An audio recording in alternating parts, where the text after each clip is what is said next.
Wahabiyah dijadikan alat memecah aswaja Ahlussunnah, akan kita biarkan? Mau diam? Mau tetap tidur? Kami tidak mau polemik, Ustaz. Ke laut aja ya. Rasain wainunan yang penting ahli sunnah wal jamaah.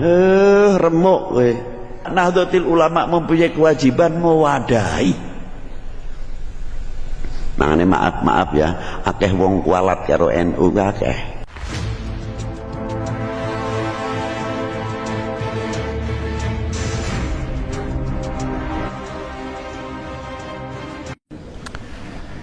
Guru-guru dari ulama Al-Azhar, guru-guru dari kawan-kawan kita di Al-Azhar, itu tahun 2016 membuat konferensi internasional di Chechnya,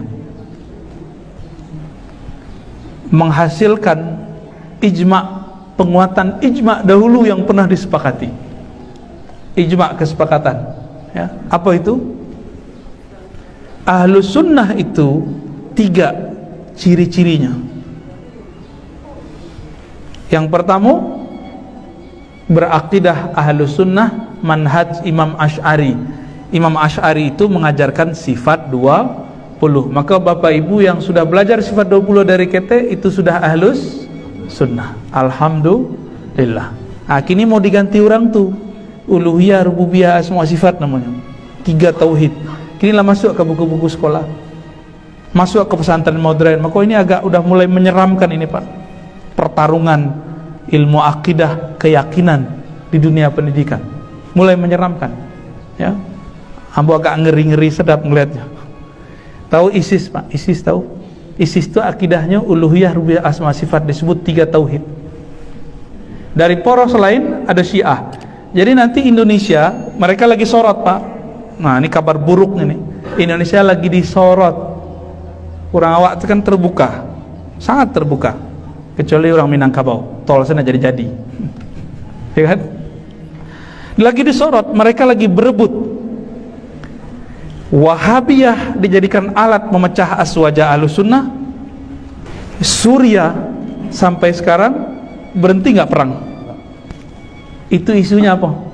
Syiah Wahabi. Ayah dari guru kami dibunuh sedang ngajar, Syekh Muhammad Sair Ramadan Al-Buti.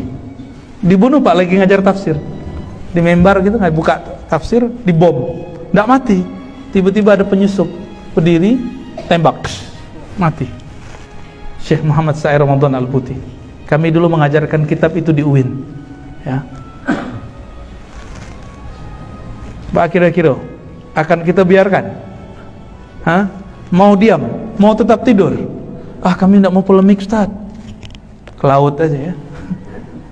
Nggak bisa, kita harus mulai buat daurah-daurah Ahlussunnah ya. Teman-teman Nazar nih ilmunya banyak, kelebihan energi, tapi nggak ada yang memanfaatkan.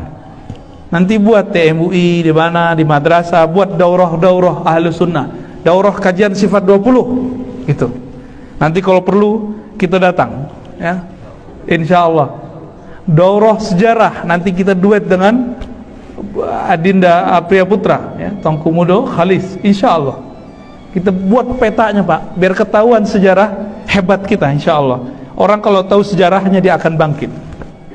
Kalau nggak tahu sejarahnya ya lalu pura-pura bongak ya, emang ya bongak ya.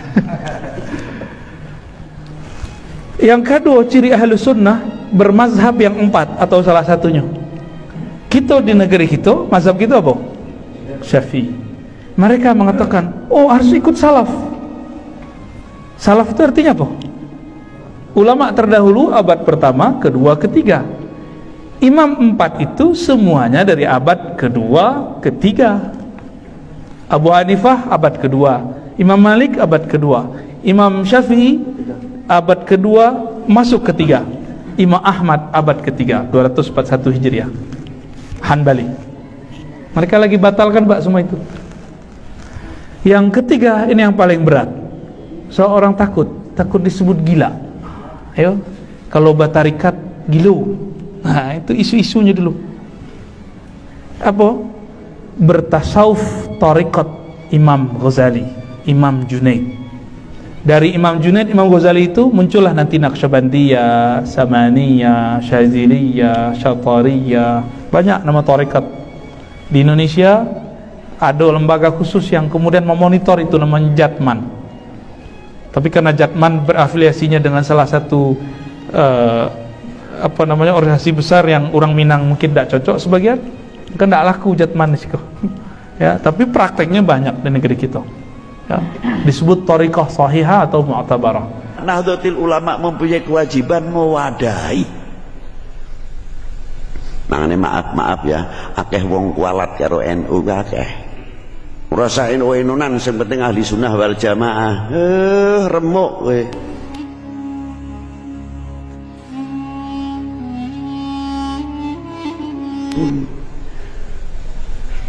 Ini harap jajaki Kanjeng Nabi, ora bakal tekan jajaki Quran kadoan. Kanjeng Nabi dhisik ae kenal karo Rasulullah, aja ngerti tok. Wong ngerti karo Allah Taala akeh, ning kenal karo Allah Taala titik. Dikit. Nah, inilah diantaranya. Dan Quran dan baginda Nabi yang menyaksikan siapa? Yang menyaksikan sahabat.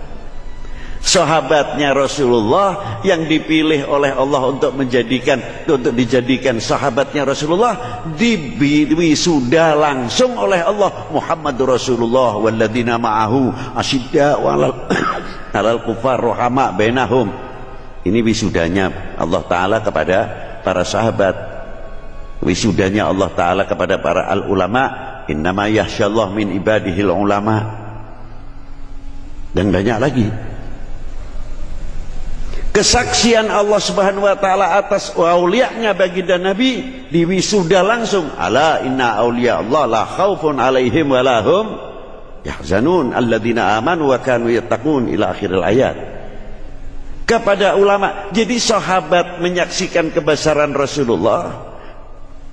Rasulullah menyaksikan kebesaran Al-Quran, keluasan Al-Quran, hebatnya Al-Quran. Sedangkan Al-Quran itu sendiri dari Allah Ta'ala menyaksikan kebesaran baginda Nabi Sallallahu Alaihi Wasallam, dan Al-Quran menyaksikan kebesaran para sahabatnya, sahabatnya menyaksikan kepada kebesaran para ulamanya, al-ulama menyaksikan kebesaran sahabat dan baginda Nabi. Selalu balance antar ulama, saling menyaksikan yang ini yang disebut asanid.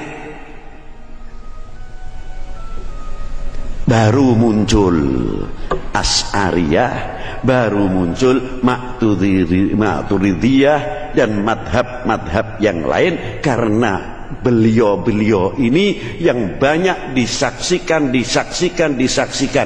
oleh satu ulama antar ulama, aulia antar aulia disaksikan sahabat, sahabat disaksikan kebenarannya oleh para ulama wal aulia, dan sahabat menyaksikan kehidupan baginda Nabi sallallahu alaihi wasallam. Lalu kita tidak kenal dengan mereka, mau memahami Quran dan hadis, lucu, aneh bin ajaib, mustahil. Disinilah munculnya daripada akidah ala ahli sunnah wal jamaah yang dibawa oleh para beliau musalsal, bukan sekadar ahli sunnah wal jamaah. Karena adanya Nahdlatul Ulama, Nahdlatul Ulama mempunyai kewajiban mewadahi. Makanya maaf ya, akeh wong kualat karo NU akeh. Bukan masalah individunya, masalah kita ndak akur dengan si A, boleh-boleh saja, monggo. Soal itu dinamika berpikir. Ning akidah iku lho sing ning jerone NU ala ahli sunnah wal jamaah iku sing nyekel para aulia, para ulama mutaqaddimin, zahidin, as-salihin, al-arifin. Lho iku sing dedekno marakno kualat iku teko iku. Dudu individune aku ora cocok karo si A. Kena ditonton ae nek wong ora seneng karo NU, aku ora nyepatani lho. Inilah pemaneh sering ucapake, maaf saja kebetulan ke jadi rumah santri, rasain NU-nunan yang penting ahli sunnah wal jamaah. Remuk we. Ingat, kita hanya mengulas ataupun mensyarai. Kenapa Syarif Husain kok tidak mempunyai kekuatan? karena nidom ahli sunnah wal jamaah pada waktu zaman Syarif Husain tidak sempat dibikinkan wadah. Itu rahasianya. Maka ketika muncul golongan tersebut dihancurkan dengan mudah. Karena apa? Ma indahun nidom. Hanya kekuatan agama saja al-Islam sudah, ahli sunnah wal jamaah sudah.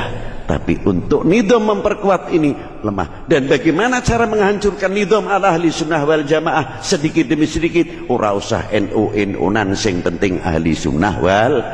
Engko dedine kaya nang zaman Syarif Husain dipecel kepenak. Tuh. Maaf ya. Aku wis kedarung fanatik masalah karo NU. Nek sampean ora masalah, ora apa-apa nek sampean. Tapi gampang nek nang neraka iso sampean tak tuding dhisik. Enak ae rada galak sithik.